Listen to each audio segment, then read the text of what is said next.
We'll start with Braden O'Connor. How nice is it to have him back this season for a full year?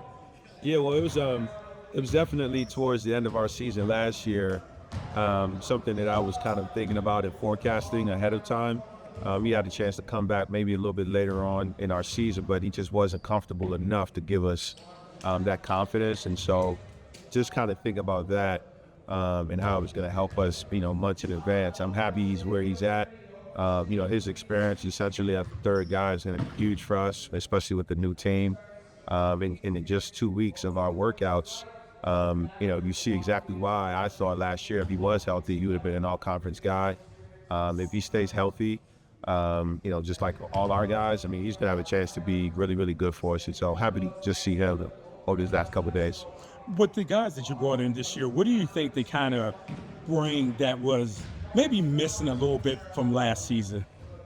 Man, it's so early, and you're still trying to figure that out. These guys have been here for 3 weeks now, but we've only worked out 2 of those weeks, and a lot of those workouts, they've just really just been what I call just individual feels, which is, getting to test these guys and getting to know them a little bit in the gym, not necessarily evaluating them and seeing how they can help us. We did that when we evaluated this film and bringing them here. But so far, again, we've got some live bodies. We've got guys with twitch and athleticism, something that I thought in doses we lacked last year. We were good in other departments because of that. We were a little bit more savvy, but again, some of the things that you can't teach, I like with this group. I think we've got some athleticism, we've got some shooting at all positions. Really, that's not one guy that can't make a shot, which is something that was intentional, especially when you have guards like Baraka and Braid out there who can go out there, touch paint, and create for others. We need guys that can make some shots. And I thought for the first 2 weeks we've shown the ability to be able to make some shots. You bring up Baraka. What's it like to have him back in the gym, and have you noticed some differences between when he was here before and now? Yeah, I think with Baraka, man, there's so much good out of getting a guy like that back. He's gonna have a chance to finish what he started. He's really good for us as a freshman. We didn't want to lose him, but as we kind of saw what the landscape did to everybody, we did lose him. We were able to bounce back and have a successful year that year without him. But having a guy like that who knows the program, when you put a bunch of new guys together, you need at least 3 or 4 guys that kind of understand the way, they understand the terminology and just the way we do things. Having him as the head of the snake on both sides of the floor, it makes my job easier. He's a point guard. I used to play that position, and so just having that comfort level with a guy that I know, a guy that understands the way I communicate, the way we communicate as staff. There's no need to second guess anything or try to figure out who he's playing for. He understands all of that. He's way more seasoned.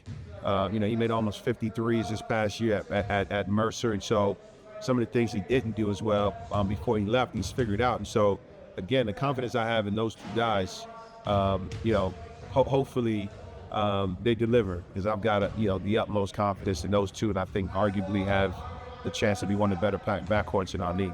Now, on the floor, FIBA and the NBA both have a defined gather step. And I'll be honest with you, some of the three-point shooters in college basketball, by default, they get a gather step. Would you like for the NCAA to kind of corral that and have a definition specifically for a gather step, as opposed to just saying there's no gather step on the rule books? So everyone's definition of a gather step is a little bit different. You want to clarify what your version of gather step is? No, like into your shot, or you mean gather step when you pivot? Into your shot. Into your shot. So I would say that for me is what I call like our 1-2 step.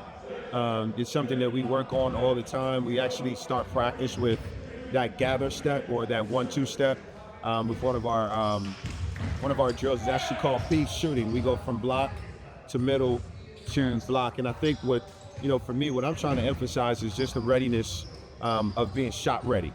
I say it all the time. Jay Wright used to say, your first shot is your best shot, and the ability to just be ready for that pass that's coming from a drive, especially as a shooter. is very, very important. You know, certain guys are standing up and not ready for a shot, and so it doesn't give them the volume that, you know, again, if you're ready, you know, every possession, that's 1 or 2 more shots you probably can get per game. So I do think it's important. I think everybody teaches a little bit different. When you think about Villanova's championship game, when what's it? Is it Jenkins first Jenkins last first name? Chris Jenkins, right? That was a textbook, in my opinion. That was a textbook gather step. He was trailing the play, and he stepped right into a shot where it's the perfect rhythm shot. If he doesn't take that gather step, that shot comes out different. And so, to answer your question, I think it's important, and it's part of what we try to teach every day with our guys, is just being more shot ready. And on the pivot, would you like to see it on the pivot? Now the pivot is a little bit different, you know, because, you know, different angles depending on just so many different variations of what a pivot is. Yeah. And, you know, I'm not a referee. I'll stay out of that conversation and continue to preach playing off of 2 to where you can solve some of those issues. Yeah, and just one other thing, advancing the ball. Would you like to see in those last 2 minutes the ability to advance the ball in men's college basketball? Advance the ball, you mean like a transition? Or? No, advance the ball out of a timeout. Oh, out of a timeout? Yeah, out of a timeout. Ooh, you know what? And pick them. I don't know. That's a good question. I think that, I don't know. I think what makes college basketball part of what it is when you think about some of the craziest moments of the sport, especially on the college side, you know, it's come from a guy having to make a play, you know, from 90 feet away, right? Yeah, I don't think it would make a difference, you know, if you're advancing the basketball, but I wouldn't be against it. I don't think it bothers, you know, it helps you as a coach to be probably not as creative. You know what I mean? Because if you've got 2 seconds left and you got to get it up 94 feet, you know, now it's like, all right, we're probably going home, right? But, you know, if it's at the half court, you give yourself a chance to give yourself a shot that, you know, is a higher percentage shot that can go in. But, you know, there's so many changes in general in college basketball. We're always having to teach and learn new things. I'd love to keep the game the way it is. And I know this did not happen in college basketball, but it happened in college football. How, as a university, as a coach, do you guys address gambling? And, you know, that's been to the forefront of late. How do you guys kind of corral that? There's zero tolerance for gambling, and not just gambling in our sport, just gambling in general. I think it's a bad habit, especially in this day and age where, you know, financial literacy is so important. It's a non-negotiable for us. You know, if you're caught gambling, there's no warning. It's the end of the road. And we know how bad it is for guys that have been involved, and even just the conversation of it. And so we try to layer the conversation to where guys understand, you know, there's probably 1 or 2 things that can get you kicked out of school.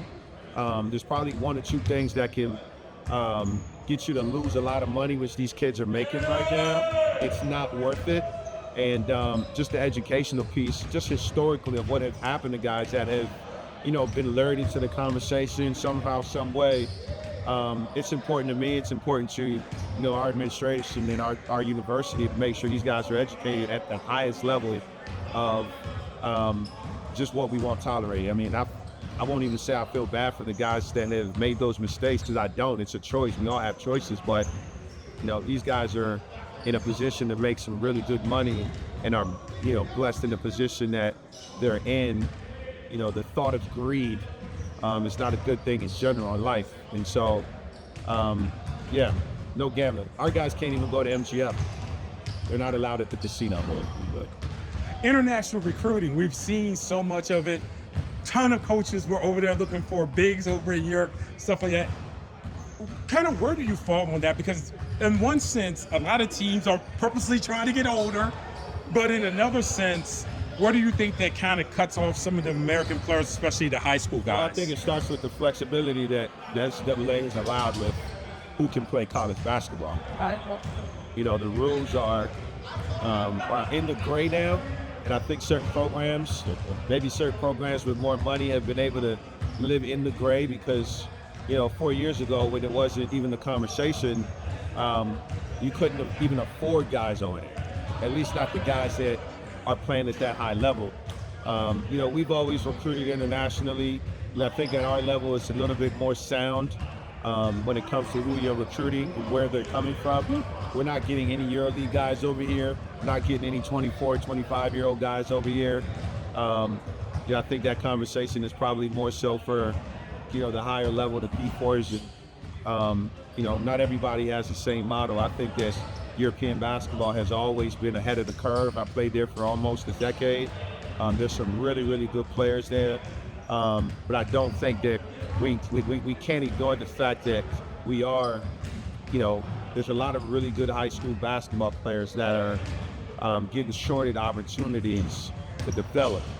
I'd love to see the numbers over time, but, we're going to always have a delicate balance. I think we live in an area where we can't, I'd rather go to Bethesda, Maryland before I go to, Italy to go find a player. What we're doing in the DMV, demographically, one of the best hubs in the country when it comes to high school development.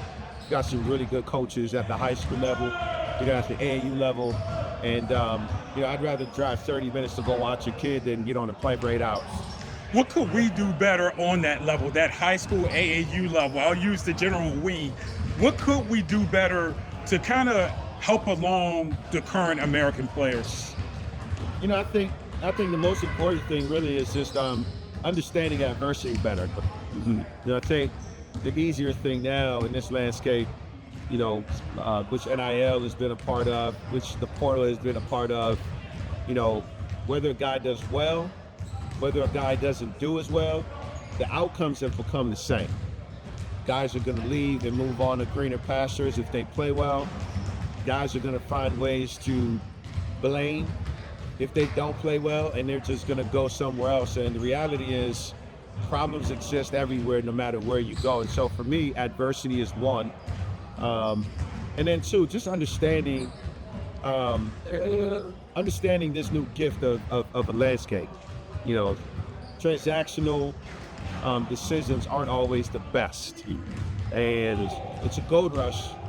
And so it's just a delicate thing where I think there's a lot of adults giving bad advice to these student athletes that, at the end of the day, they don't know the way. And as adults, we should know the way.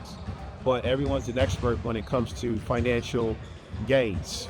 And I think that's the part where, there's got to be way more transparency. I think parents need to trust their own instinct with their own children more and making decisions, whether you've been in basketball or not. And the same way we recruit kids and do our due diligence, I think some of these parents need to make sure they're doing the same with these programs. So I know that was a lot. That's fine, Coach. So I appreciate your time today, Coach. Appreciate it. Always good, man. Appreciate it.